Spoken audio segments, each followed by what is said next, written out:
Pensa em 1972, as Olimpíadas de Munique. A ideia era que fossem os Jogos Felizes, sabe? Um símbolo de paz, de otimismo para o mundo todo. Mas, em 5 de setembro, toda essa esperança foi estilhaçada. Um ato de terror que chocou o planeta e, o pior, tudo transmitido ao vivo. Essa frase, ela nos leva direto para o centro da tragédia. É uma voz que ecoa por 5 décadas, um lembrete do custo humano por trás do evento global que a gente vai analisar agora. Para a gente entender o tamanho do choque, primeiro a gente precisa voltar para aquele clima de otimismo, sabe? O que eram os Jogos de Munique em 1972? Olha, essa foi uma escolha muito consciente. A Alemanha queria, com todas as forças, mostrar uma cara nova, pacífica, apagar aquela imagem sombria das Olimpíadas de 36 em Berlim. O problema é que essa decisão, mesmo bem intencionada, acabou abrindo a porta para uma tragédia que ninguém imaginava. E aqui a gente vê a cronologia do horror. Tudo começa de madrugada, às 4h30, com a invasão da Vila Olímpica. Às 9 da manhã já vem a exigência. A tensão só cresce o dia todo, até que chega a noite, e uma tentativa de resgate completamente desastrosa que, já na madrugada do dia 6, termina com a morte de todos os reféns que ainda estavam vivos. Só que o ataque de Munique não foi só uma crise de segurança. Foi também uma verdadeira revolução na mídia. Transformou um evento esportivo num espetáculo de terror, transmitido ao vivo para o mundo inteiro assistir. Pensa nisso por um segundo.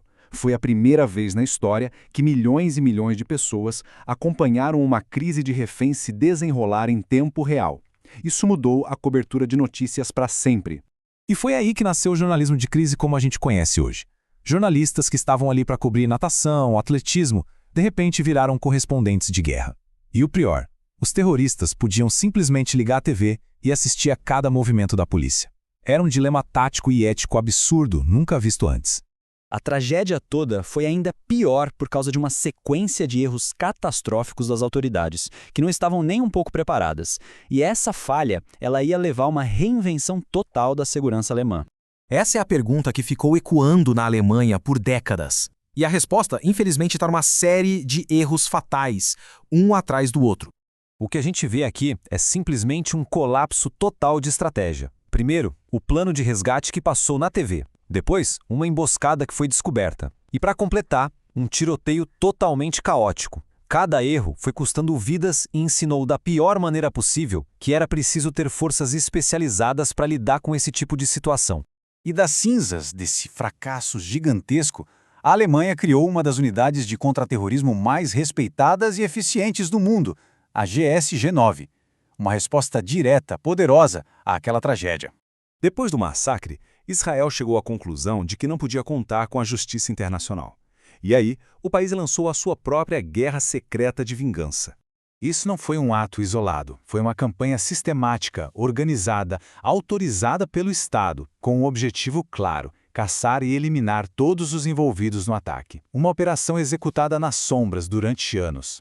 Mais de 20 anos. Pensa só nisso. Não foi uma resposta imediata e pronto. Foi uma campanha de vingança que durou décadas. Uma caçada implacável nas sombras para encontrar cada um que Israel considerava responsável. E para as famílias das vítimas, a tragédia não terminou ali em 1972. Para elas, começou uma outra luta. Uma luta de 50 anos por respostas, por reconhecimento e, finalmente, por um pedido oficial de desculpas. Olha só essa linha do tempo. É chocante ver o quanto demorou. Meio século.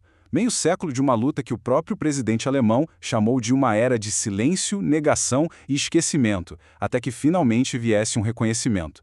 E em 2022, a Alemanha finalmente assumiu a responsabilidade. E não foi uma falha só, foi uma falha tripla. Primeiro, na preparação. Depois, na resposta ao ataque. E talvez o mais doloroso, a falha no pós-ataque, com décadas de silêncio. 28 milhões de euros. Esse foi o valor final do acordo depois de 50 anos.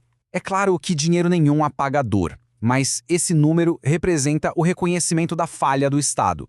E para a gente fechar, não tem nada que resuma melhor a injustiça dessa tragédia do que essas palavras da Ilana Romano. Eles foram felizes, cheios de esperança e voltaram num caixão. O único erro? Serem israelenses. As consequências de Munique a gente sente até hoje, na segurança dos eventos, na mídia, nas táticas de contra-terrorismo. A questão que fica, 50 anos depois, não é só se a gente aprendeu as lições, mas se estamos realmente preparados para a próxima vez que a esperança for confrontada pelo terror.